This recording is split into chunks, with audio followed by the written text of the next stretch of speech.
Bahkan Bu Risma pun menceritakan sekarang, ya suasana di dalam rapat kabinet, bahkan ketika mau rapat itu sudah diperiksa.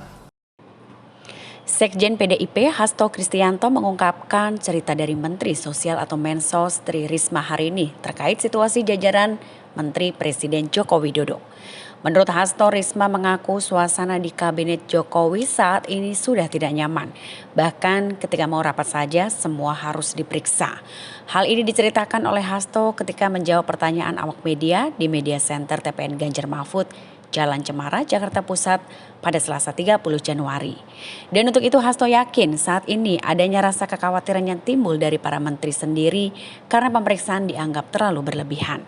Kemudian dilansir dari Kompas TV pada Rabu 31 Januari, di sisi lain Hasto pun menilai Risma hingga saat ini masih memegang teguh pada prinsip dan juga memiliki integritas untuk mengurus segala kebutuhan masyarakat di Indonesia sebagai Menteri Sosial sesuai dengan tugas-tugasnya. Bansos itu kan muncul dari kebijakan negara.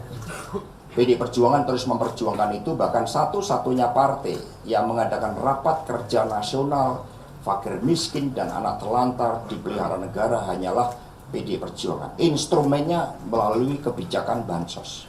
Maka ketua DPR berasal dari PD Perjuangan, kepala banggar berasal dari PD Perjuangan, sehingga politik keberpihakan terhadap rakyat miskin inilah yang menjadi kebijakan partai yang kemudian diperjuangkan bersama-sama di DPR RI dengan dukungan seluruh partai politik untuk dijalankan oleh eksekutif. Sehingga bansos bukan kebijakan presiden.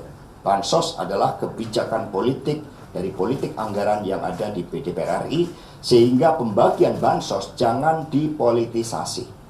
Dan ini seharusnya di dalam tata pemerintahan negara yang baik menjadi ruang lingkup dari Kementerian Sosial. Dengan mengingat Ibu Risma ini sosok yang memiliki integritas tinggi, beliau tidak mau data-data bansos ini dipakai untuk kepentingan politik partisan. Apalagi untuk memperjuangkan kepentingan keluarga. Maka kemudian mengapa dengan sikap Ibu Risma yang sangat kokoh pada integritas itu, lalu Ibu Risma tidak diajak. Termasuk di dalam kebijakan Raskin. Sehingga beras untuk rakyat miskin yang dari Bulog kemudian muncul gambar pasangan 02 Prabowo Gibran. Ini penyalahgunaan politik bansos yang sangat serius, justru ini mencederai rakyat. Dan ini tidak sesuai dengan tata pemerintahan negara yang baik. Bahkan Bu Risma pun menceritakan sekarang, ya suasana di dalam rapat kabinet, bahkan ketika mau rapat itu sudah diperiksa. Ada unsur-unsur ketidaknyamanan, tetapi tugas untuk rakyat bangsa dan negara harus melepaskan diri dari berbagai kenyamanan, karena untuk mengurus rakyat diperlukan integritas, diperlukan keteguhan dalam prinsip yang dilakukan oleh Bu Risma. Jangan lupa subscribe ya.